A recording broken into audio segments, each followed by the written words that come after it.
Hey everyone. I got on here to talk about why I stopped the Mirtazapine, the Rimron. I was taking, I think, what was it? Was it 25? Is that it? No, that's not it. That's my, oh no. All of that fell out. Sorry, y'all. I wasted my pills out of my pill thing. I gotta stick them back in there. Hold on a sec. There we go. I think it was 30. No, 15. I don't know where I got 30 from. But anyway, I started the Mirtazapine. And I think I was on that Mirtazapine for 4 days. 4 or 5 days. That's it. That's it. And I was only taking half of the pill. I figured I would introduce my system to it in small dosages. Now, when I first took it, I took a quart, like I halvened it up and then I halvened it again. And when I took it like that, it knocked me completely out. I was out of it. I was asleep. I was out of it. I noticed when I took half of it, it did not put me to sleep. It actually had the opposite effect. It was making it harder for me to sleep. And it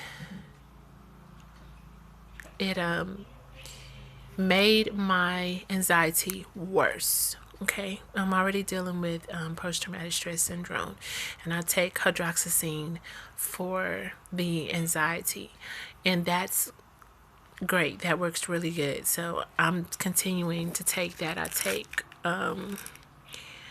25 mg of it, and it's hydroxyzine PAM, not the HCI. But anyway, it made me jumpy, like extremely jumpy. My mom would come in the room and I would freak out and I would jump because, that's just how my body for some reason was reacting. And I don't know what this phone is doing. It's doing something. But anyway, whenever I would get ready to go to sleep, I would get like extremely, I would have this extreme fear. It's almost like a surge. It would happen from my head and go all the way down to my feet. Like I would have this surge of fear that would just, like a zap almost, but like a surge of fear would come through my whole body. And I would just be like, I would jump. I would feel something weird in my head before it started. And I was like, this was not happening before I started taking the Mirtazapine. So I connected it to the Mirtazapine, and I was going to keep taking it to see if that would stop, if that was just my body getting used to it. But it was too much. I was having like 10, 15 anxiety attacks at night. And that feeling of complete terror, even though it lasted for seconds, literally seconds, it was still horrible. I never did experience dreams on it. I wasn't on it long enough to experience all these dreams that people are talking about. But I'm like this, once the medication starts doing strange stuff to me, I'm not going to keep taking it. So this is the third antidepressant that I've been on. The Zoloft didn't do anything physically to me, but it did cause me to have suicidal thoughts. Or not me killing myself, but just me dwelling on my death. I'm just dwelling on it to the point to where I was making plans for my funeral and everything. The Cymbalta made me not able to see. My eyes would get dilated like super big, and I had the worst headache that lasts for like 5 hours. So they told me to stop taking that, and they put me on Mirtazapine, which they were telling me that could cause weight gain, and my doctor is already calling me obese. But I gave it a try. I gave it a try because I had gotten to the point to where my depression was really, really bad. And I guess it's just something I'm going to have to deal with because I don't think my body can deal with the antidepressants. And I know a lot of horrible things happen to people who take antidepressants, but then you have some where they say it's the best thing ever for them. I wrote a poem, don't laugh, about my experience on Zoloft, my experience on Mirtazapine and Cymbalta. And it's not in, oh, is that it? I thought I had 3 of these. That must be it. But anyway, the first one is, it's called Mirtazapine, Zoloft, and Cymbalta. Just straight up, that's the name of it. Dear Zoloft, you did nothing for me. Just made me feel faded, unseen, lost in this darkness that surrounds me and continues to build mounds unclimbable, stuck, lost, unseen. Oh, Mirtazapine, you were so rude to me. Instead of a shot of ease, you dosed me with more anxiety, giving me hypersensitivity to my most favorite things. I jumped in fear from watching my Gilmore Girls, dear. Oh, Cymbalta, you slowly came with your attack. Things were looking good, then you knocked me back. Like a drummer on drumline inside my head, for hours I lay hopeless in my bed. And if that weren't enough, you played with my eyes, making me unable to see. You laughed and lied. So that's my poem for those drugs that I took. And I put myself back on evening primrose. That was starting to help a little bit with my anxiety. So I figured if I take that along with the hydroxyzine, that'll be fine. And I don't know what natural thing I'm going to use to treat the depression, but I know that I am done. I hopped off of the antidepressant train. I don't want to take another ride on it. I don't. And I did not tell my doctors, excuse me, that I stopped taking it. They don't have a clue. My therapist will find out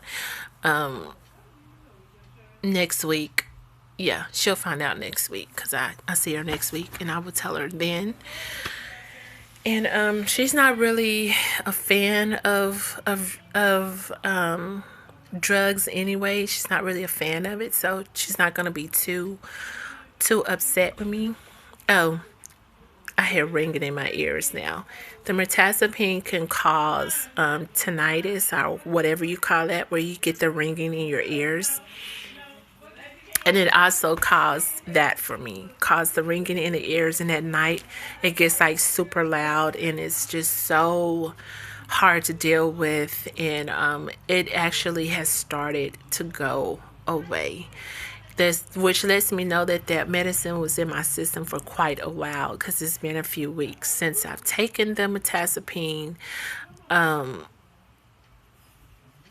So yeah, that's why I'm just now starting back on the evening primrose oil, because I wanted to make sure that the medicine was completely out of my system. So that is why I stopped taking Mirtazapine. I don't know how it's working for other people. I've looked at other people's YouTube videos on it, and some people were talking about how it was good for them. Other people were saying it made them gain a lot of weight. And anxiety bully, she has one that she put up about quitting the Mirtazapine. I haven't had a chance to look at that yet, but I'm going to look at that. Because I subscribe to her, and so I'm gonna look at that and see what she has to say about it. And I have to reply to her reply to me, so I'll do that today. But anyway, that is why I said goodbye to the Mirtazapine. It just caused more problems than good, and I know that people are like, well, keep going, just keep going, because that's your body trying to get used to it.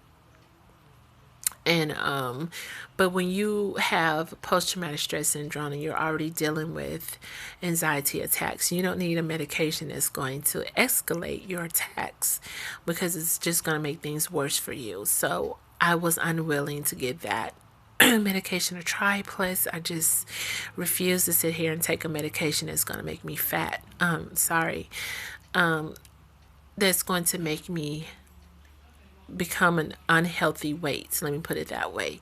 Because being big, there's no such thing as being big and being healthy. If you are big, you are at risk for a lot of health problems, and that's not me. That's just how it is. You are at a higher risk for heart attacks and all that other kind of stuff. And don't get me wrong, little people have heart attacks too. And I know that. But their chances are they're not as